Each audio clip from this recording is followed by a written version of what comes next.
तरफ से क्या कुछ इस पर प्रतिक्रिया सामने आती है। और आपको बताएं, जंग में नाटो से समर्थन न मिलने से नाराज है ट्रंप। नाटो के 4 देशों का ईरान जंग में भाग लेने से इनकार सामने आ गया। ट्रंप का टेलीग्राफ को दिए इंटरव्यू में कहा है कि नाटो को लेकर स्टेटमेंट देते हुए नजर आए, नाटो से बाहर निकलने पर विचार कर रहे हैं। तो ट्रंप की तरफ से ये कहा गया। और देखिए, अब से थोड़ी देर पहले मैं आपको बता भी रहे थे कि लगातार जो ट्रंप हैं उनकी तरफ से ये कहा गया है। अमेरिका के राष्ट्रपति डोनाल्ड ट्रंप ने कहा है कि वो नाटो से बाहर निकलने पर गंभीरता से विचार कर रहे हैं। उन्होंने नाटो को कागजी शेर बताया है। एक इंटरव्यू में ट्रंप ने कहा कि वो पहले से ही नाटो से ज़्यादा प्रभावित नहीं थे। उन्हें लगता था कि रूस के राष्ट्रपति व्लादिमीर पुतिन भी यही मानते हैं। ट्रंप ने कहा कि अमेरिका हमेशा अपने साथियों के लिए खड़ा रहा है, लेकिन इस बार कोई भी अमेरिका के साथ नहीं आया। उन्होंने यूक्रेन का उदाहरण देते हुए कहा कि वहाँ अमेरिका ने मदद की थी, लेकिन अब वही समर्थन अमेरिका को नहीं मिल रहा है।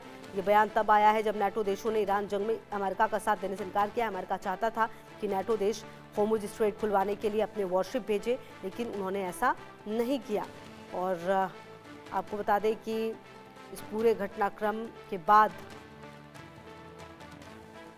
खुलकर कहते हुए ये नजर आए हैं कि नाटो से बाहर निकलने पर विचार कर रहे हैं ट्रंप।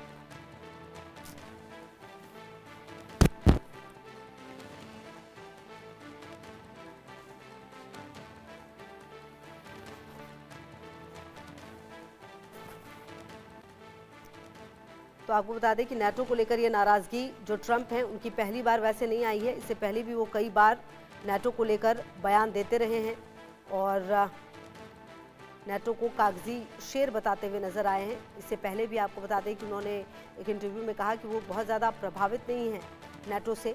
और आपको बता दें कि ट्रंप ने ये भी कहा कि अमेरिका हमेशा अपने साथियों के लिए खड़ा रहा है, लेकिन इस बार कोई भी अमेरिका के साथ नहीं आया। उन्होंने यूक्रेन का उदाहरण देते हुए कहा कि वहाँ अमेरिका ने मदद की थी, लेकिन अब वही समर्थन अमेरिका को नहीं मिल रहा है। और उसके बाद ये फैसला जो है वो करते हुए नजर आए हैं और विचार कर रहे हैं। बहरहाल अब ये विचार अगर होगा तो किस तरीके से होगा और क्या इसके बाद यूक्रेन को सपोर्ट करना बंद कर देंगे राष्ट्रपति ट्रंप, ये भी देखना होगा। और उसके बाद किस तरह की परिस्थिति सामने आती है ये आने वाला वक्त तय करेगा। फिलहाल जो जानकारी है वो देते हुए नजर आए हैं और बताते हुए नजर आए हैं।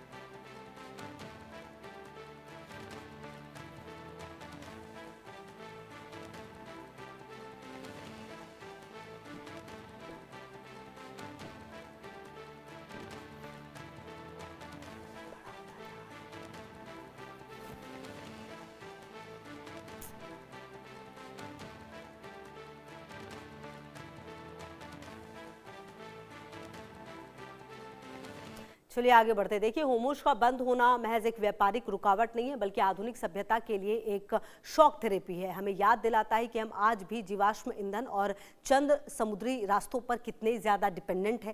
हालांकि दुनिया अब सौर और पवन ऊर्जा की तरफ बढ़ रही है, लेकिन हकीकत यही है कि आज भी होर्मुज की चाबी जिसके पास है, दुनिया की अर्थव्यवस्था की रफ्तार वही तय करता है। क्योंकि ईरान और ओमान के बीच स्थित होर्मुज रूट वैश्विक तेल व्यापार की रीढ़ है। मौजूदा भू राजनीतिक तनाव को देखते हुए ये सवाल बड़ा हो गया है कि अगर होर्मुज रूट नहीं खुला तो क्या होगा। क्या गाड़ियां सड़कों पर खड़ी रह जाएंगी? क्या फैक्ट्रियां बंद हो जाएंगी? क्योंकि सिर्फ एक रास्ता नहीं, बल्कि दुनिया की आर्थिक नब्ज है। दुनिया का करीब 20 से 30% कच्चा तेल इसी संकरे रास्ते से होकर गुजरता है। तो होर्मुज स्ट्रेट को लेकर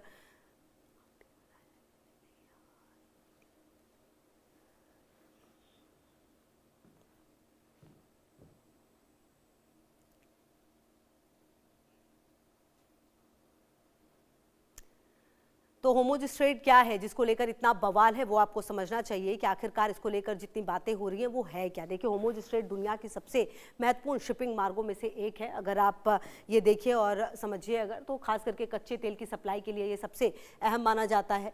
और इसके अलावा इसके उत्तरी हिस्से में ईरान लगता है, जैसा कि आप देख भी रहे हैं ईरान की मोनोपोली चल भी रही है। दक्षिण में ओमान और संयुक्त अरब अमीरात है। और आपको बता दें कि ये जो गलियारा है अपने प्रवेश और निकास पर करीब 50 किलोमीटर चौड़ा है। सबसे संकरे हिस्से की अगर आप बात करें तो लगभग 33 किलोमीटर ये चौड़ा है।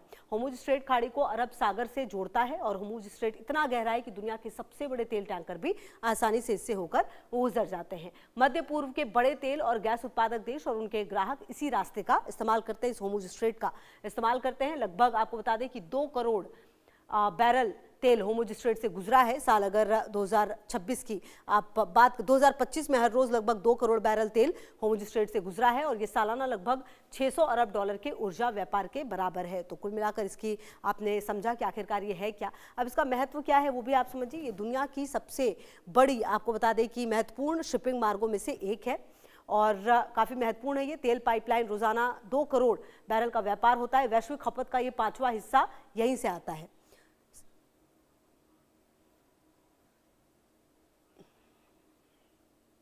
तो कुल मिलाकर होर्मुज स्ट्रेट क्या है वो आपने समझा, लेकिन आपको ये भी समझना चाहिए कि किस तरीके से इसकी जो इंपॉर्टेंस है वो लगातार काफी समय के साथ बढ़ी है। यहाँ पर रुक रहे एक छोटे से ब्रेक के लिए, लेकिन उससे पहले नजर इस वक्त की हेडलाइंस पर।